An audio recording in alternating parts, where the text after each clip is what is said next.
That's not up to me. So, Ann was betrayed. She was censored.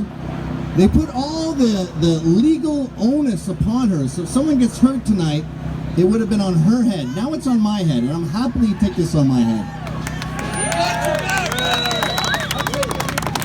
I don't happily fight, by the way. This is the other thing. I notice the media says, oh, this is Nazis versus anarchists. No. This is Trump supporters who like the president, which clearly at least half the country does. It's a lot of people. Versus lunatic neo-Marxists who want to shut them down. We will continue to promote free speech, to speak freely, no matter who is against us, because that's what America is about. The amendments are in order of importance, and although we love the Second Amendment, it's no First Amendment. The First Amendment tells you about the Second Amendment. Anyway, we don't have to shut down soon, so I'll get down to Ann's remarkably controversial speech. But here it is. Are you ready? Now she speaks with this weird Connecticut accent where she clenches her teeth as she talks. It's an affectation I won't mimic. We're told, as if it's good news, that immigrants use welfare only at 15% above native-born rate. It's like saying only 15% of the food has rat feces in it. We don't want any rat feces. The fact that any immigrants are on welfare proves we're not taking the right immigrants. By the way, I had a restaurant. Can I get some water? I had a restaurant for a while, and there was this Chinese woman with a bamboo pole who would come, and she'd rifle through our recycling, and she'd get 2 big giant bags of cans, and then put them on her bamboo pole. And I couldn't help but think, how'd you get here? I came in 1999, I brought about a dozen jobs. I spent about $10,000 through visas getting a green card. And look at this Chinese lady who doesn't speak English with a bamboo pole and 30 pounds of cans. And I think, how'd you get here? And someone said, no, she's sponsored by her relatives. And I go, well, what are the relatives? Like, if your son brought your mom here and she's going through the garbage with giant bamboo poles of cans, you fucked up. Isn't that the deal? Don't you have to take care of her? Anyway, that's my tangent. The fact that any immigrants are on welfare proves we're not taking the right immigrants. These aren't native-born citizens we're talking about. We can't take anyone we want. We can take anyone we want. No immigrants should be on welfare. Aren't immigrants who need government assistance, by definition, immigrants we don't want? We can't pay for our own poor people. And now we're going to be the welfare ward of the world? With whose money? The reason Americans are sensitive to race is because of the history of slavery and Jim Crow. 2 other great Democrat ideas. What did we do to immigrants? A lot of this too is point form where she would go off at tangents, but she may not, because this is not her. When Trump merely proposed we stop importing people whose religion teaches them to kill us, the media called him a racist. Republicans said, that's not who we are. They know us so well. There are 7 billion people in the world. We don't have to take any of them. There's no constitutional right for the rest of the world to move here. Since the 9/11 attack, we've admitted 2 million Muslims. We take more immigrants from Muslim countries than from Great Britain. We're accepting Muslims into this country faster than we did before 9/11. But apparently we're not allowed to have an opinion on whether that's a good idea because Khizr Khan's son died in Iraq. Khan was the snarling Muslim who took the stage at the Democratic National Convention to denounce Trump, a candidate for president, for having a position on an important issue of public policy, namely whether we should keep admitting people whose religion teaches them that we are infidels.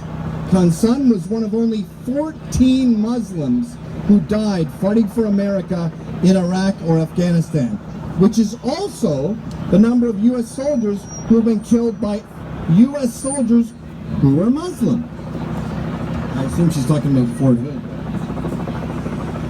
But according to Khan, Trump isn't allowed to venture an opinion on an important government policy because Trump's son wasn't killed in Iraq. But if that's true, why not allow only military families to vote in presidential elections? Or any elections? Hey, where'd all the Democrats go? I don't think that's what they have in mind. If we have to honor Khan by letting in more Muslims, like the ones who killed his son in Iraq, what else do we have to do to honor this Gold Star dad?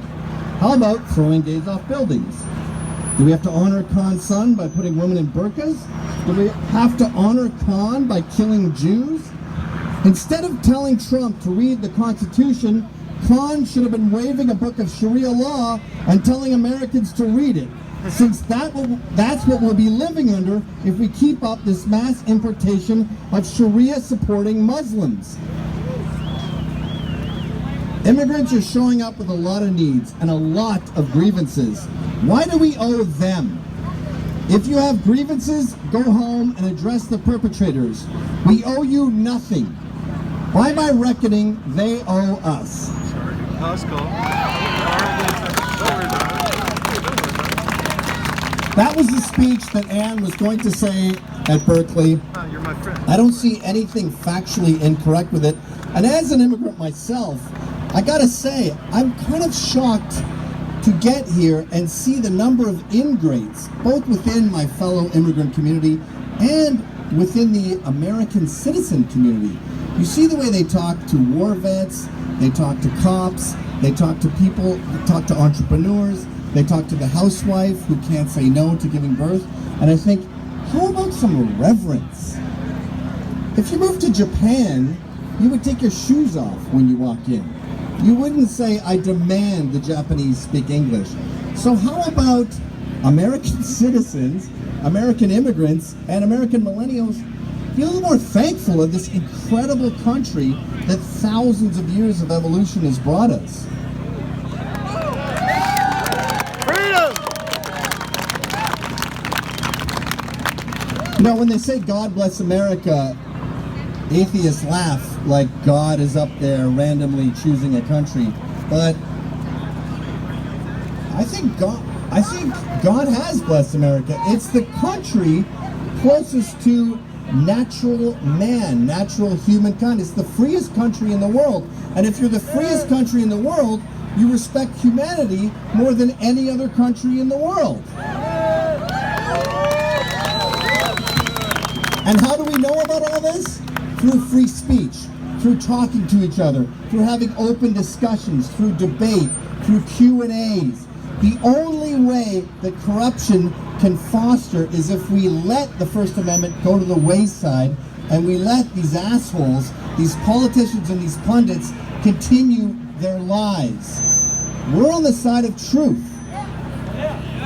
Lies run sprints, the truth runs marathons, and we're in it for the long haul here, guys. So we're going to make these speeches happen no matter what anyone else does, because America was based on freedom, and that is why it is the greatest country in the world. We can't be stopped, guys. Let's do this again. Thank you! Everybody, let's hear it for Gavin McInnes. Guys, we achieved